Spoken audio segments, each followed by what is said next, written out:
Glad to see you. I'm here to tell you some stories. Square. The people have a voice too. I think it's awful. I don't think we need them in town. So this kid used to come up to me and he would drive me crazy. He used to say to me, bro, what kind of steroids could I take?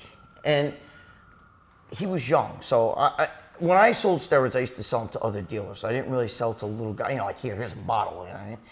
So I used to tell him, kid, you don't need no steroids, you don't have to do any, just work out. Get your body used to working out first. And he would say, but I want to be like you. I want to get jacked like you.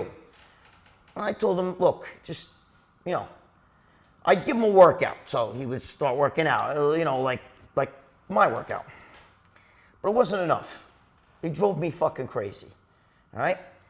So anyway, make a long story short, even my girlfriend at the time, who passed away, all right, she used to talk to him. He always used to say, I don't know, Gregg's my idol. I look up to Gregg. I want to be like him. I want to be just like him.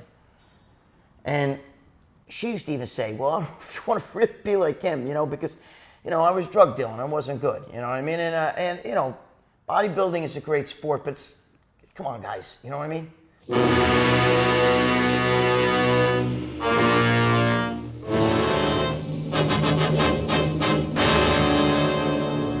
But anyway, I didn't see the kid for a little bit. And then I got arrested. And my arrest was all over the place. It was all over the news, all over everywhere. Everybody knew. Big steroid busts.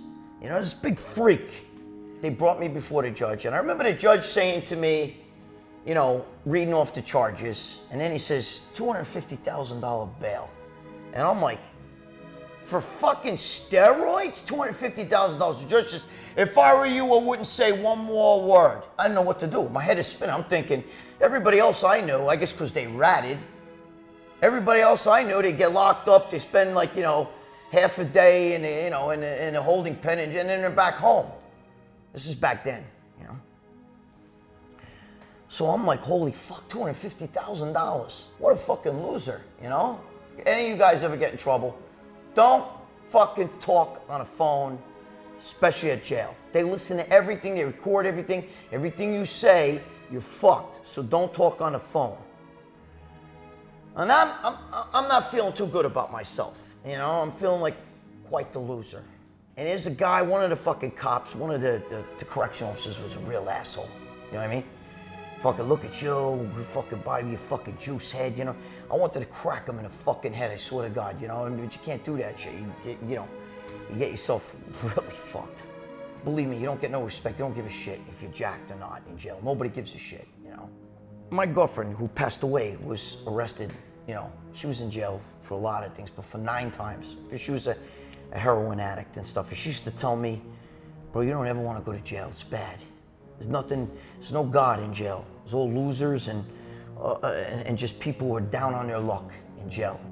She would be kicking heroin and she'd be laying on the floor and the COs would come in and they would hose her down like she was a piece of shit. She'd be naked and she said, I'd be shitting diarrhea at one end and throwing up the other end.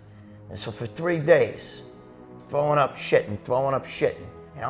A lot of guys that were in jail, been in jail for a long time, and they're used to this shit, And I look over and I see a friend of mine, a kid, I'll never forget, his name is Eugene Barbagallo, his name is. And he was in there and he had a cane. And, he would sat me down and he was telling me, don't worry about nothing. Just listen, just keep your head straight. Don't let these fucking COs get to you. Don't let these motherfuckers get to you. He eventually died in jail. He died, the COs took his life, but I'll never forget him. If his family's watching, Eugene, God bless you, I love you, man. But anyway, I'm walking up the steps like this to my thing. You could see some of the prisoners that were in there already, some of the guys, the inmates. You can see the lights are on in their cells, and you can see some guys looking out, see who's this new guy coming in. And as I was walking up, right just before I got to the top step on the right side, I see this face in a window looking at me. The face was devastated. I see this bright red hair. And it was that kid from the gym. It was that kid. I looked at him, and he looked at me with the most devastating look on his face. Like you just saw your idol fucking getting butt fucked in the ass or something. I don't know, you know what I mean? Like, he just looked at me like, no. And I looked at him, and I didn't know what to do. I didn't know what to say. I just kept looking at him, and the CO pushes me, and my cell opens up, and I go in, and it closes. Boom. When that door closes, part of you dies. You're like a dog in a cage. There was a little window. Just each cell had a little window, and that's what he was looking out. And I remembered looking over at him, and he just looked at me, and he put his head down, and he just turned off his light.